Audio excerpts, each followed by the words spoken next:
로마서 12장 9절부터 13절까지 말씀 우리 함께 봉독하겠습니다. 9절부터입니다. 사랑에는 거짓이 없나니 악을 미워하고 선에 속하라. 형제를 사랑하여 서로 우애하고 존경하기를 서로 먼저 하며 부지런하여 게으르지 말고 열심을 품고 주를 섬기라. 소망 중에 즐거워하며 환난 중에 참으며 기도에 항상 힘쓰며 성도들의 쓸 것을 공급하며 손 대접하기를 힘쓰라. 아멘. 로마서 12장부터가 후반부의 부분입니다. 그래서 11장까지가 전반부.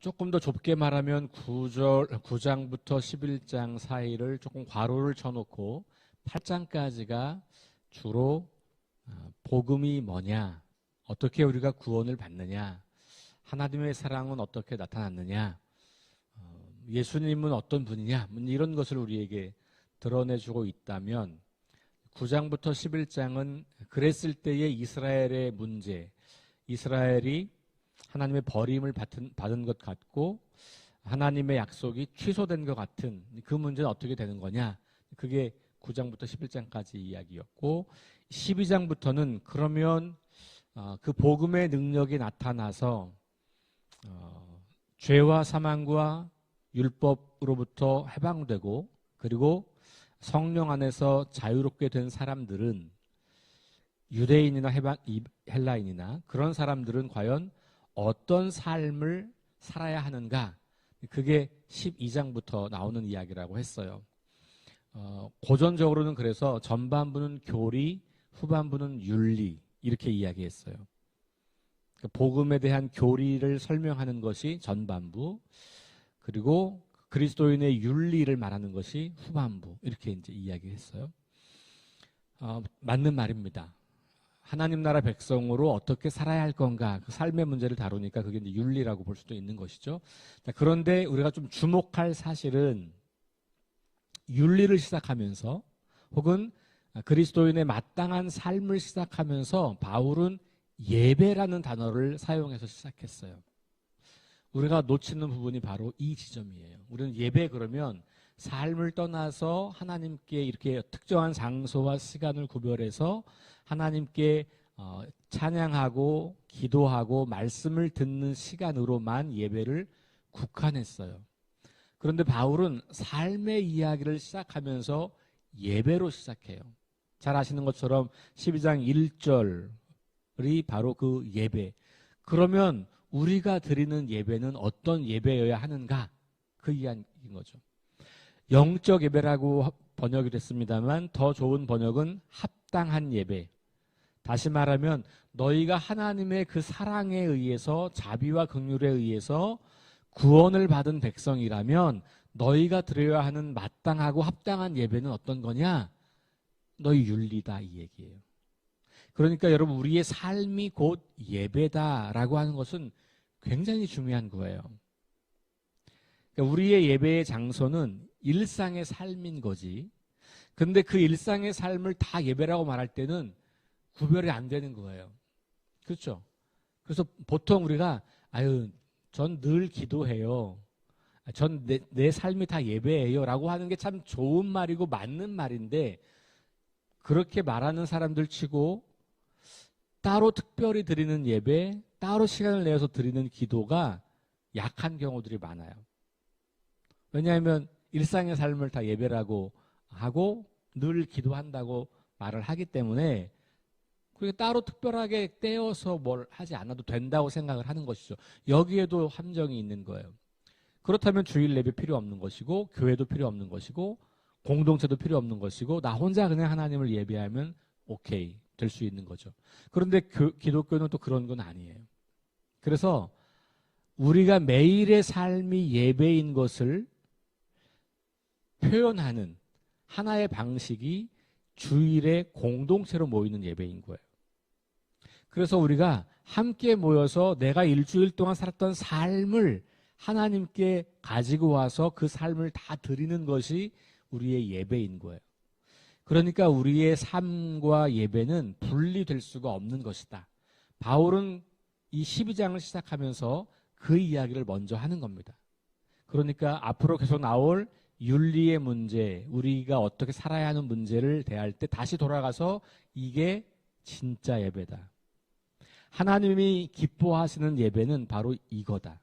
우리의 삶은 마땅한 삶을 살지 않으면서 일주일에 한 번 교회에 와서 목소리를 드리고 돈을 드리고 시간을 드리는 것으로만 예배를 소위 퉁치면 그거는 합당한 예배가 아니고 영적인 예배가 아니다라고 바울은 시작하는 거예요. 그러면서 그렇게 드리는 예배를 위해서 전제 조건이 뭐냐면 우리가 이 세대를 본받지 않는 것이에요.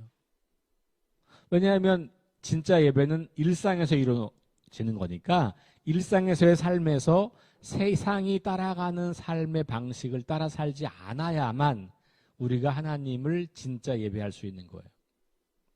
일주일에 한 번 교회는 오지만 일주일 내내는 세상 가치대로 살아간다면 가짜 예배인 거예요. 우리의 일주일에 한 번 드리는 예배가 위선적인 예배라는 것이에요. 그러면 그렇게 이 세상을 본받지 않는 것은 어떤 것이냐? 마음을 새롭게 함으로 변화를 받는 것이에요. 여기 마음은 단순히 몸의 반대의 마음이 아니라 생활 방식, 사고 방식, 가치 체계를 말해요. 마인드셋라는 거예요. 그러니까 이건 단순히 그냥 즉흥적인 마음을 말하는 게 아니라 일관된 사고 체계, 일관된 생활 양식을 말하는 겁니다. 그것이 내가 세상을 거부하고 하나님 나라 방식으로 살아가는 것. 그게 이 세상을 본받지 않고 마음을 새롭게 하여 변화를 받는 것이에요. 그럴 때에만 하나님의 뜻을 분별할 수 있는 거예요. 그러니까 하나님의 뜻을 분별하여서 우리가 이 세상에서 세대를 본받지 않고 하나님의 뜻을 따라 살아가는 삶이 곧 합당한 예배인 거고, 그 합당한 예배를 통해서 우리는 하나님을 기쁘시게 할 수 있는 거예요. 그 더 거슬러 올라가면 왜 그래야 하느냐? 왜 그래야 하느냐? 12장 1절에 다시 하나님의 자비하심으로 너희를 권하노니, 모든 자비하심으로 너희를 권하노니, 하나님의 사랑과 자비가 우리를 구원했기 때문에 그런 거예요. 로마서는 철저하게 하나님의 사랑으로 돌아가요. 계속해서. 중간중간 바울은 끊임없이 하나님의 사랑이 어떤 것인지, 자비와 긍휼이 어떤 것인지를 떠올리도록, 기억하도록 하죠.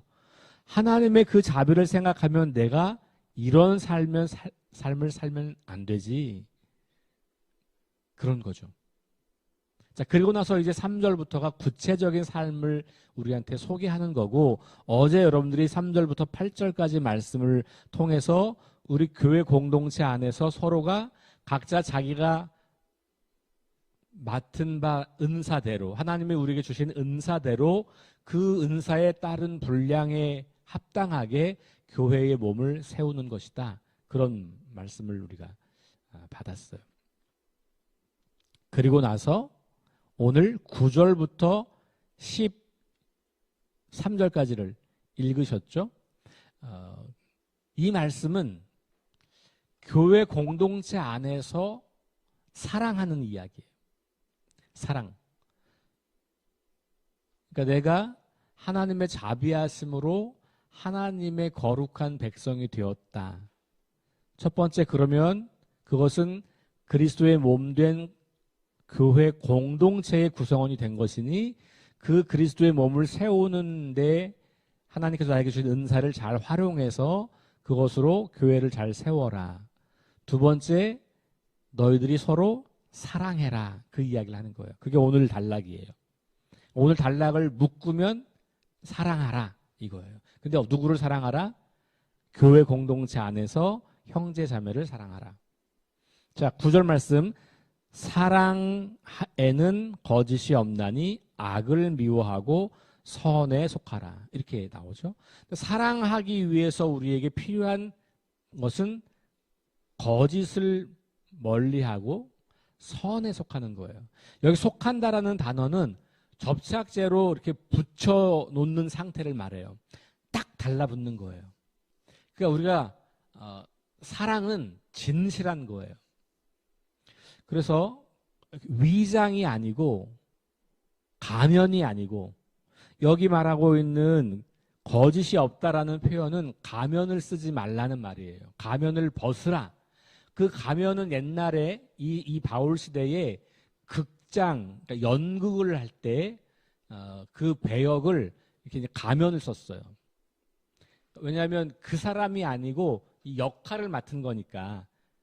그래서 가면을 썼단 말이에요. 그래서 그 가면은 배우라는 말이기도 해요. 그러니까 진짜 내가 아니고 역할을 수행하는 것을 가면을 쓰다 이렇게 말하는 거예요. 원래 원어는. 여기 거짓이 없다라고 하는 말은 그 가면을 벗다는 말이에요.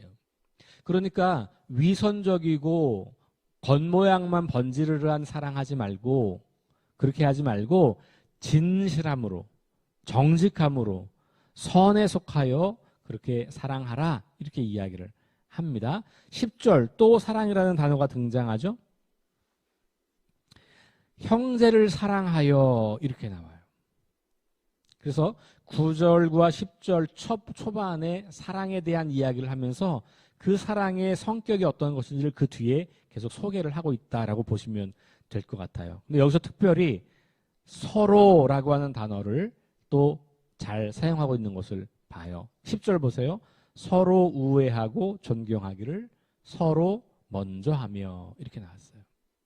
그러니까 서로라고 하는 이것, 교회 공동체 안에서 서로를 향해서 사랑의 마음을 갖고 서로를 향해서 정직하고 서로를 향해서 진실함을 갖는 것이 사랑의 아주 기본적인 태도라고 하는 것을 우리가 보게 되는 것이죠. 13절에 가면 성도들의 쓸 것을 그런 표현이 또 등장해요. 그러니까 보면 지금 사랑 혹은 서로 혹은 성도라고 하는 단어를 통해서 또 16절에도 서로 이렇게 이런 표현이 등장하잖아요. 그러니까 계속해서 지금 공동체 안에서의 사랑의 이야기들을 잘 하고 있는 것을 보게 됩니다. 자, 그렇다면 이게 무슨 얘기냐면 교회 공동체야말로 하나님의 그 모든 자비하심이 가장 잘 나타나야 하는 곳이라고 이해하는 거예요. 그러니까 사람들은 우리가 교회가 어떤 곳이냐, 그리스도인들이 서로를 어떻게 사랑하느냐를 볼 때 쟤네는 진짜 제자인가 봐. 이렇게. 거기 첫 출발점이에요. 안디옥 교회에서 그리스도인이라고 하는 이름을 얻었잖아요. 그 그리스도인이라고 하는 말은 예수 그리스도를 따르는 사람 이런 말이고 그걸 구약적 언어로 바꾸면 메시아 족속 이런 말이에요. 메시아를 따르는 사람들 그런 말이에요. 그게 보이는 거예요. 그러면 첫 번째 그게 어디서 보이냐면 교회 공동체 안에서 살아가는 삶을 그들이 보는 거예요.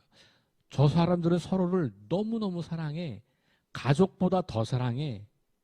이런 것이죠. 왜냐하면 가족이니까. 가족이 됐잖아요. 그러니까 가족과 같은 사랑 혹은 그보다 더 깊은 사랑을 주고받는 것을 보게 되는 거예요. 악을 미워하고 선에 속하다라고 하는 이 단어를 조금 다른 방식으로 우리가 표현해 보면 영적인 분별력이 있다는 말이기도 해요. 그러니까 사랑은 그냥 무작정 하는 게 아니에요. 분별이 필요해요. 의외로 많은 사람들이 나는 사랑을 했는데 상대방은 상처를 받는 경우들이 많아요. 뭐 우리 결혼을 해서 살아봤기 때문에 잘 알잖아요. 연애를 하고 결혼을 해서 살면서 내가 사랑해서 평생 사랑하겠다고 결단하고 그렇게 약속했던 사람인데도 내가 사랑이 미숙해서 상대방에게 상처를 많이 주는 거예요. 내가 내 자녀를 사랑한다고 말하는데 자녀들은 상처를 계속 받는 거예요. 내가 우리 성도들을 사랑한다고 생각하고 뭘 행동하는데 성도들은 그걸 사랑이라고 못 느끼고 불편하고 나를 뭔가 통제하는 것 같고 뭐 이렇게 느끼는 거예요. 왜 그럴까요? 분별력이 없어서 그래요.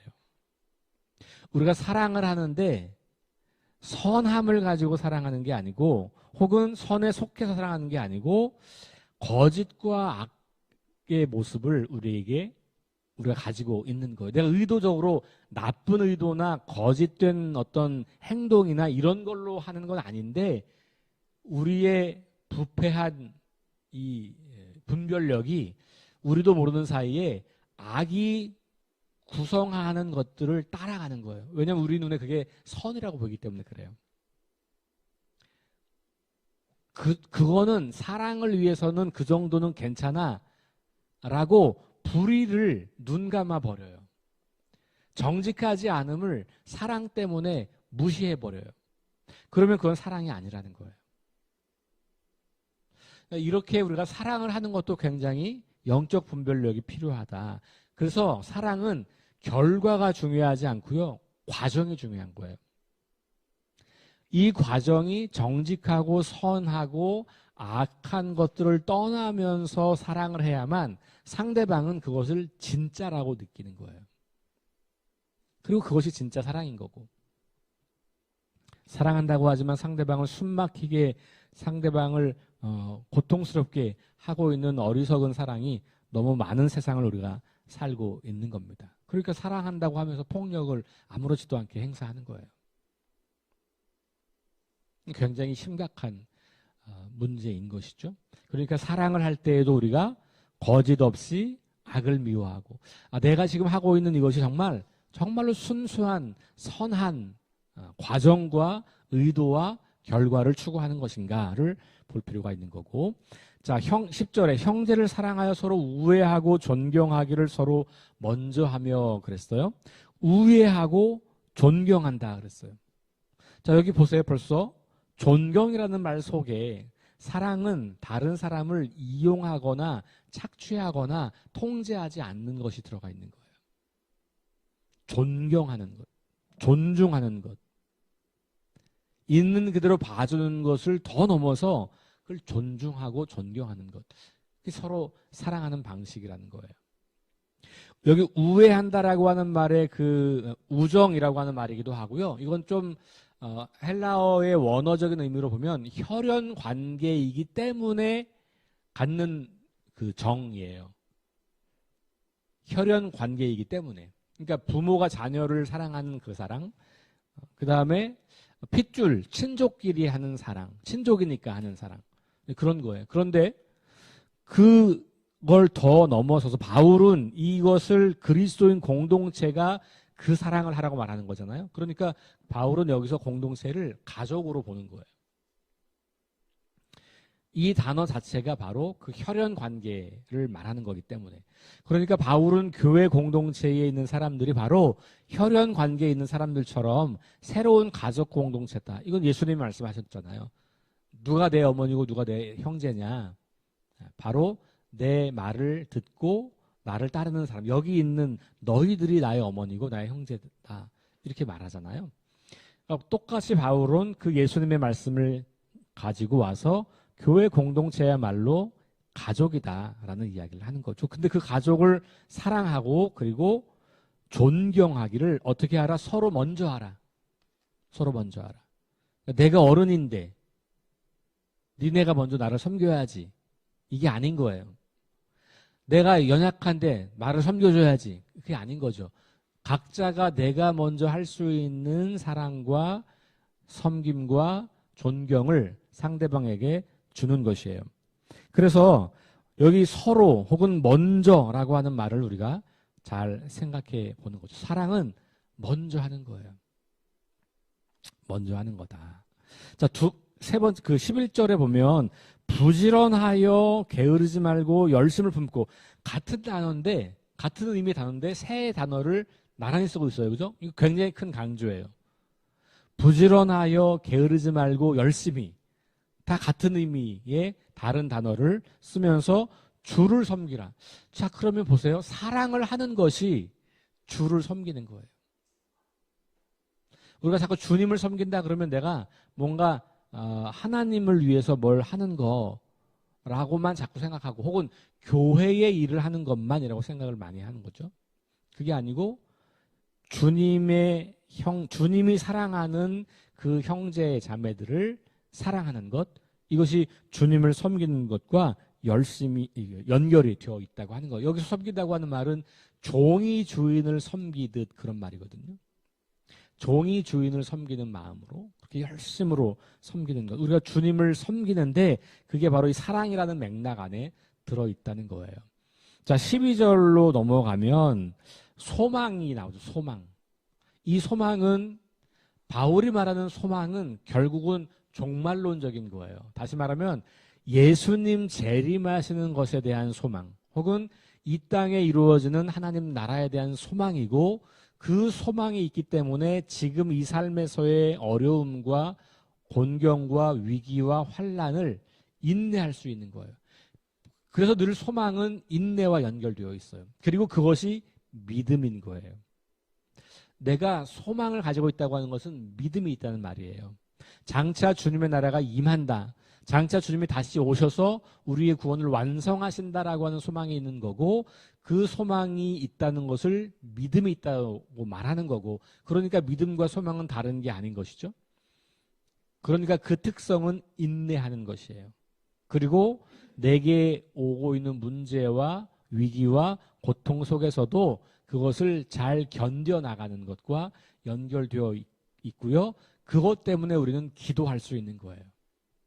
지금 당장 문제가 해결되어서가 아니라 지금 당장 해결되지 않는다고 할지라도 소망이 있고, 그러니 그 인내를 위해서 기도하면서 이 소망을 가지고 있는 것이에요. 그러니까 사랑한다고 하는 것 속에 이제 소망이 함께 포함되어 있어요. 그러니까 서로를 사랑할 수 있어요. 어려움 속에서도. 바울이 고린도전서로 가면 믿음과 소망과 사랑, 이 세 가지는 항상 있을 것인데 그 중에 제일은 사랑이라 그렇게 표현하고 있잖아요. 바울은 그런 방식을 여러 차례 다른 곳에서도 표현해요. 다시 말하면 바울에겐 늘 믿음, 소망, 사랑이 짝으로 많이 등장해요. 오늘 본문에도 보면 믿음이라는 단어 나와 있지 않지만 사랑과 소망이 짝으로 나와 있는 거예요. 이건 뗄래야 뗄 수 없는 것이죠. 그래서 우리가 여러분들 형제 자매를 사랑할 때 소망 가운데 사랑하는 거예요. 지금 당장이 아니라 소망 가운데. 자, 마지막 13절에 보니까 성도들의 쓸 것을 공급하며 손 대접하기를 힘쓰라. 이것은 그 사랑을 구체적인 어떤 행동 혹은 그 사람들의 필요를 채워주는 어떤 것으로 하라는 거예요. 사랑은 말로만 하는 게 아니고 상대방을 구체적으로 돕는 행위이죠. 그러니까 그 사람들이 필요한 것들을 공급해주고 그 사람들에게 뭔가를 제공해주는 것, 시간, 돈, 물질, 사용하지 않고 사랑할 수 없어요. 그러니까 구체적인 거예요, 사랑은. 여기 성도들의 쓸 것을 공급하며, 이거 사도행전으로 가면 서로 물건을 자기 것이라고 하지 않고 서로 통용했다라고 하는 표현이 나오죠. 여기 공급하다고 하는 말이 바로 그 통용했다고 하는 말과 비슷한 말이에요. 이게 코이노니아라고 하는 헬라어와 다 어근이 같아요. 여기서 쓰고 있는 단어는 코이노네오라고 하는 단어인데, 이게 코이노니아로 우리가 알고 있는 단어와 우리 친교 이렇게 번역을 많이 하는데요. 실제로는 이게 그냥 교제, 친교한다는 말이 재밌게 논다는 말이 아니고요. 상대방의 필요를 채워주는, 공급해주는 것과도 연결돼요. 그러니까 코이노니아에서 나온 코이노네오라고 하는 단어이기도 하고요. 그 다음에 코이노노코스라고 하는 단어가 있는데, 이거는 여기서 공급하다 라고 하는 단어를 구체적으로 또 표현하는 그런 말이에요. 근데 이게 이제 코이노네오랑 비슷한 단어인데 여기서 쓰여지는 않았지만, 이 공급하다라고 하는 코이노네오라고 하는 말과 코이노노코스라고 하는 단어가 어원이 같은데, 이 코이노노코스라는 말은 무슨 말이냐면 관대한 이런 말이에요. 그러니까 누군가 상대방의 필요를 공급해 주려면 우리가 관대해야 되잖아요. 그렇죠? 관대해야만 상대방의 필요를 공급해 주는 거예요. 그러니까 이런 것이 다 교제, 친교라는 단어와 같은 어원이라고 하는 거예요. 그러니까 우리가 교회 안에서 교제한다라고 할 때 그것은 단순한 즐거움을 누리는 것만이 아니라 실제로 상대방의 필요를 충족시켜주는 것이고, 사도행전에 나오는 초대교회가 바로 그 일을 잘 우리에게 보여주고 있는 것이에요. 여기 손 대접하기를 힘쓰라고 할 때 손님은 외부인이죠. 여기 교회 공동체의 사랑 이야기를 하고 있는데 외부인 이야기를 하네라고 생각할 수 있는데, 물론 같은 단어예요. 손님이라고 하는 말이니까. 근데 이 당시에 교회가 맞이하는 손님의 많은 경우에는 순회 설교자들, 이런 사람들이에요. 그러니까 바울 같은 사람들이죠. 그러니까 여기저기를 다니면서 복음을 전하는 사람들이 낯선 지역에 가면 지금처럼 이 숙박업이 잘 되어 있는 게 아니고 환경이 좋은 게 아니어서 드물기도 하고 있어도 매우 불편하고 좋지 않은 거예요. 위험하기도 하고. 그래서 그리스도인들이 우리 동네에 다른 동네에서 그리스도인이 왔다는 소문을 들으면 자기 집에 초대하는 거예요.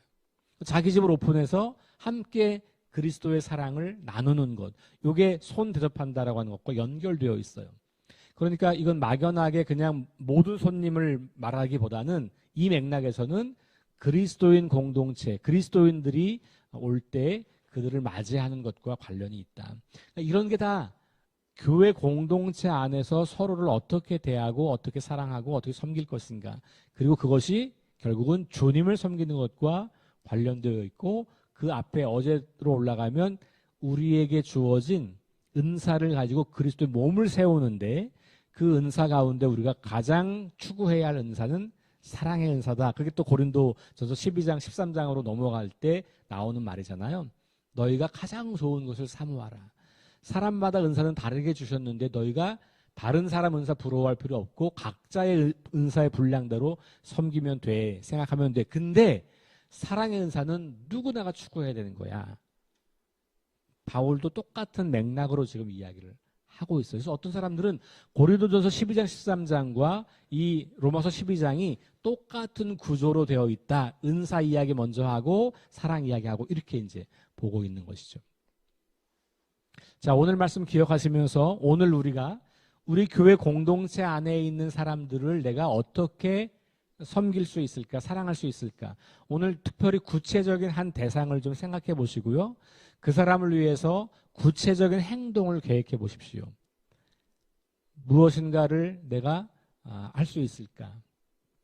그리고 그 행동을 통해서 오늘 그 형제 사랑을, 우리 공동체 안에 있는 가족들을 사랑하는 것을 실천하는 하루가 될 수 있기를 주의 이름으로 축원합니다. 기도하겠습니다.